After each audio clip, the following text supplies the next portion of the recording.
waktu Pak Jokowi Pak, silakan baik.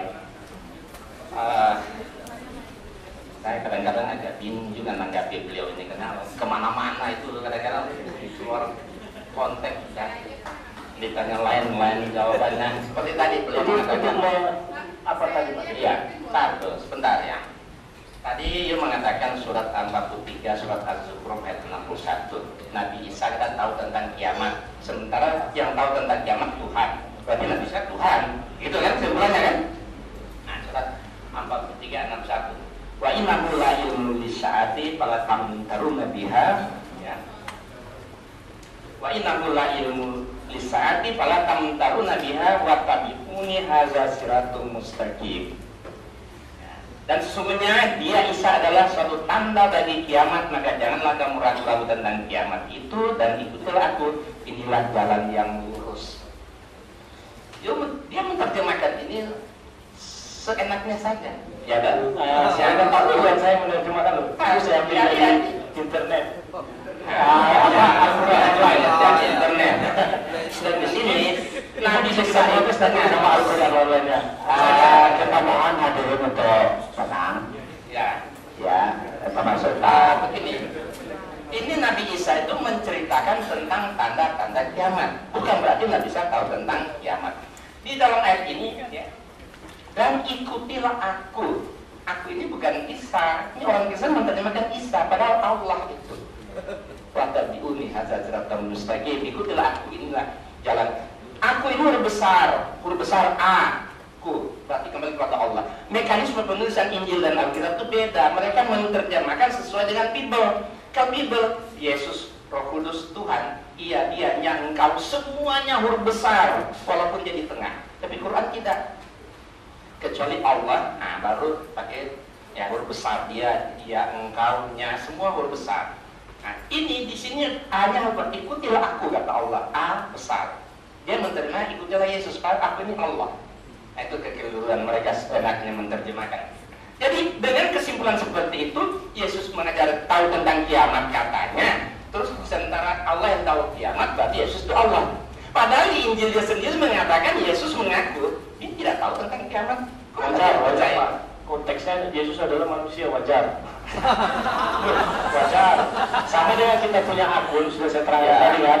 Kalau ditanya tentang ini wajar. Markus 30 ayat 23, Matius 24 ayat 32. Yesus mengaku dengan jujur tentang hari dan saat itu, maksudnya kiamat. Tidak ada seorang pun yang tahu, malaikat tidak tahu, anak pun, maksudnya dia di sini tidak tahu, hanya Allah.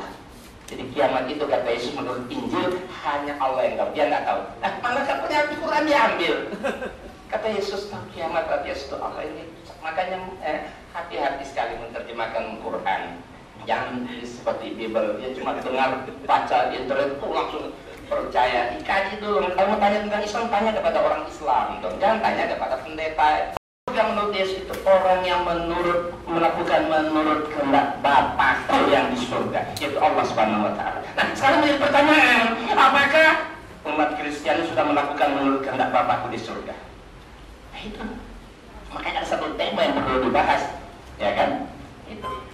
Apakah dari jalan keselamatan atau konsep keselamatan menurut Alkitab seperti apa? Itu perlu ada tema khusus. Apakah hanya percaya begitu masuk surga? Oh, enak banget. Kalau semua orang dijamin pasti masuk surga, ditebus oleh Yesus, nggak ada artinya kita berbuat baik, beramal soleh selama hidup di dunia. Kalau ternyata semua masuk surga.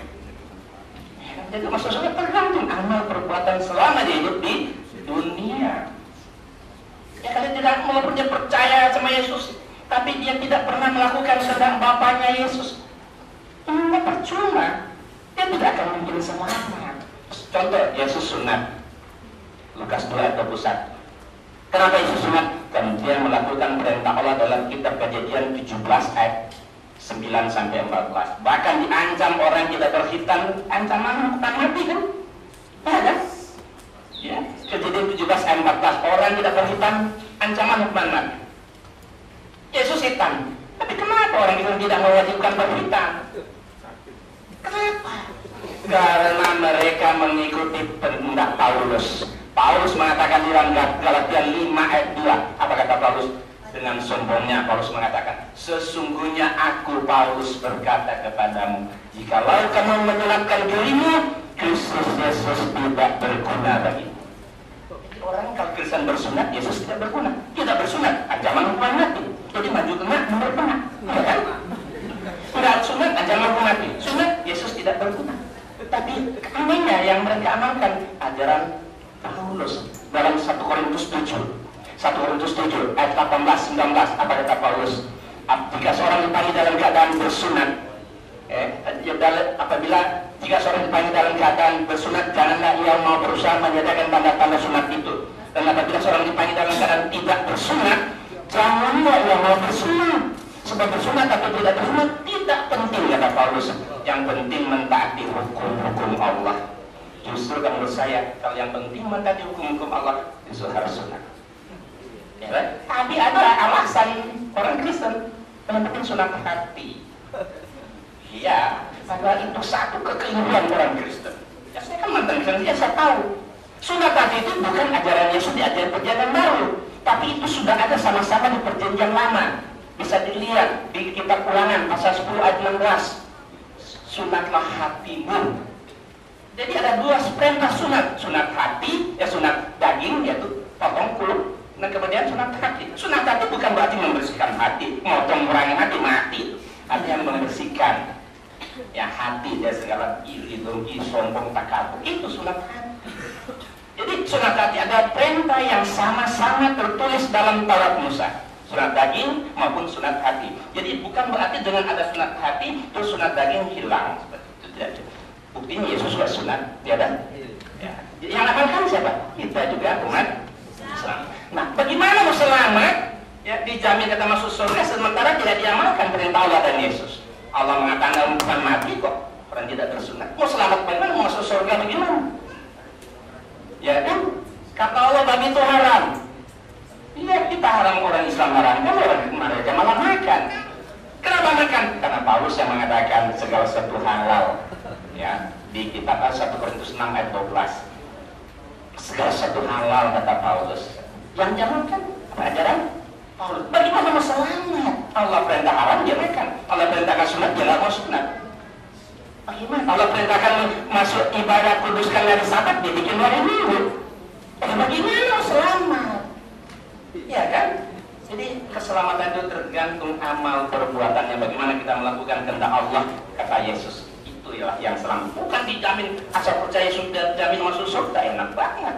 Kita juga semua umat Islam percaya kan, beriman kepada Yesus kok. Tapi bagaimana orang mengamalkan perintah Allah dan Yesus, itulah yang selamat. Itu menurut kata di Alkitab. Tapi itu kan sudah lalu.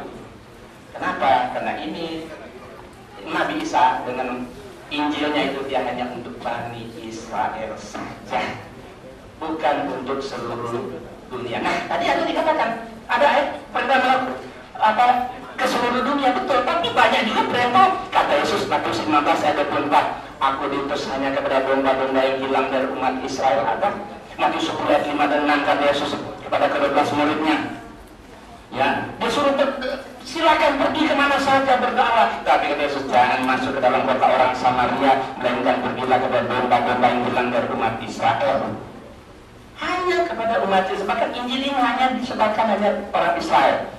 Bahkan di Indonesia dilarang memberitakan Injil. Ada ya? Ada. Injil ini tidak boleh disebarkan di Asia. Yesus sendiri yang melarang, ada di Alkitab, di Injil. Mau lihat Kisah 16 ayat 6 dan 7 ada. Mereka minta sunat pergi dari tanah Galatia, tapi Roh Yesus tidak, Roh Kudus Rasul Yesus tidak mengizinkan mereka. Ya. Kemudian mereka masuk ke daerah lain, akhirnya Roh Yesus tidak mengizinkan mereka untuk memberitakan Injil di Asia. Berarti memang Injil itu tidak boleh disebarkan di selain dari Bani Israel, karena Nabi satu Yesus itu diutus hanya untuk Bani Israel. Banyak ayat dalam Al-Quran mengatakan Nabi Isa rasul untuk Bani Israel. Kalau ada yang seluruh dunia di Alkitab, ini berarti bertentangan. Di satu sisi dia bilang seluruh dunia, satu sisi kata Yesus dia diutusan untuk Bani Israel. Makanya Alkitab itu banyak sekali bertentangan. Kenapa? Karena Alkitab ini ditulis oleh 40 orang. Alkitab itu diwahyukan kepada 40 orang, sumbernya banyak, bukan hanya dari Allah. Sumbernya banyak, diwahyukan kepada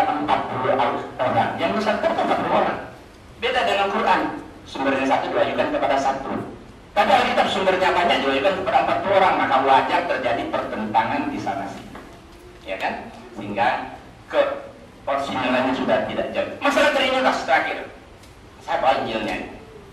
Trinitas ini ada terus di catatan kaki sini, Yohanes 5 ayat 7 dan 8. Sebab ada 3 yang memberi saksian dalam surga, Bapa, Firman, dan Roh Kudus, dan ketiganya adalah satu. Bapa, Firman, Roh Kudus, dan Bapa, Anak, Roh Kudus. Dan ketiga adalah satu. Itu adalah Trinitas. Ternyata mau Bapak boleh lihat di sini di catatan kaki, tapi Injil lama atau Injil sekarang tidak ada.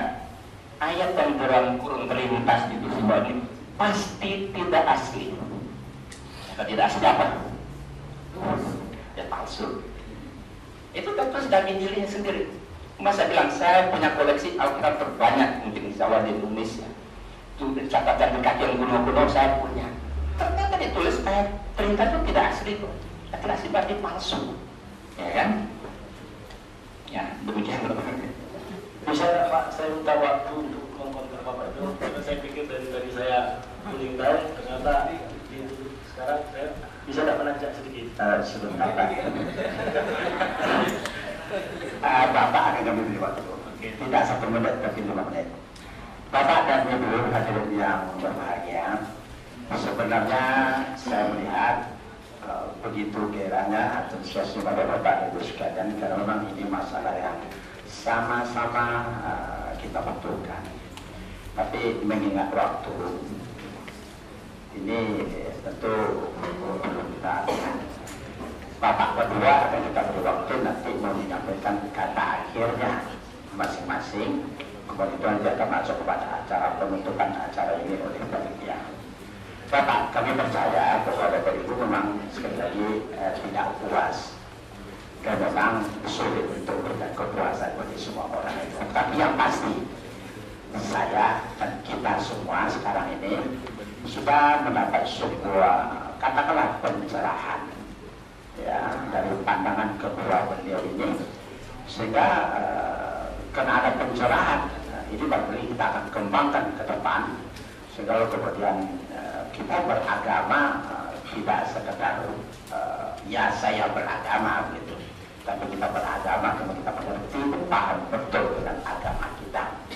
Bapak Ibu sekalian, karena itu sebelum waktu kami serahkan kepada Bapak berdua ini, sekali lagi kami berharap kiranya pada kesempatan berikut setelah ini akan ada lagi dialog semacam ini, agar kiranya pencerahan-pencerahan yang diberikan itu sekali lagi akan merupakan kebersamaan kita dalam sama-sama mencari sebuah kebenaran, yang mana kebenaran itu akan dapat menyelamatkan kita dunia dan akhirat.